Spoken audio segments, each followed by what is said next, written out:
তৃণমূলের বৈঠক এবং অনুব্রতকে নিয়ে আলাদা একটা বৈঠক।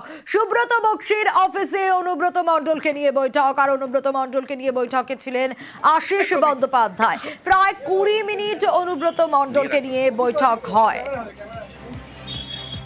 আরো ডিটেইল এই বিষয়ে আপডেট জানাতে পারবে আবির রয়েছে আমার সঙ্গে। আবির, এই যে 20 মিনিট অনুব্রত মণ্ডলকে নিয়ে বৈঠক হলো আলাদা করে, কি কি উঠে এলো এই বৈঠক থেকে? দেখো, প্রথমত হচ্ছে যে অনুব্রত মণ্ডলকে নিয়েই প্রথম তার অডিও ভাইরাল হওয়া কাণ্ডের পর এই প্রথম বৈঠক হলো, সেখানে তৃণমূলের শীর্ষ নেতৃত্বের মুখোমুখি হতে পারলেন হচ্ছে অনুব্রত। এই বৈঠকের ক্ষেত্রে পরিষ্কার করে দেওয়া হয়েছে যে কোনো ধরনের মন্তব্য এমন করবেন না যে মন্তব্যের কারণে দলকে বারবার ধরে অস্বস্তির মধ্যে পড়তে হয়, এবং কেন প্রকাশ্যে এই ধরনের মন্তব্য করা হচ্ছেন তা নিয়ে তারা প্রশ্ন তুলেছেন। তাকে পরিষ্কার করে দেওয়া হয়েছে যে দল অনেক ভেবে চিনতে পারে, ভাবনা চিন্তা করে কোর কমিটি করে দেওয়া হয়েছে। কোর কমিটি সবাইকে একসাথেই চলতে হবে, সামনে ভোট এমন আচরণ করা যাবে না। ক্ষোভ বিক্ষোভ থাকলে তারা তাদেরকে বলুন, কিন্তু প্রকাশ্যে একে অপরের বিরুদ্ধে মুখ খোলা যাবে না।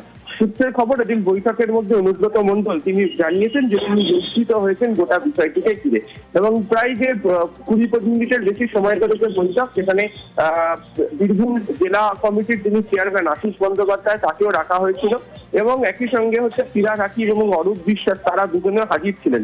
প্রসঙ্গত ফিরহাদ হাকিম তিনি বীরভূমে দীর্ঘ সময় ধরে পর্যবেক্ষক হিসেবে কাজ করেছেন, এবং বীরভূমের রাজনৈতিক সম্পর্কে সেখানকার কোর কমিটির সঙ্গে তিনি যোগাযোগ রেখে চলেন। তুমি জানো, যেদিনকে অনুব্রত এবং কাজলের যখন বৈঠক থেকে বেরোয়, তখন তারা প্রকাশ্যে উল্লেখ করেন যে তাদের যে আচরণ, সেই আচরণ সম্পর্কে তারা উল্লেখ করেছেন, এবং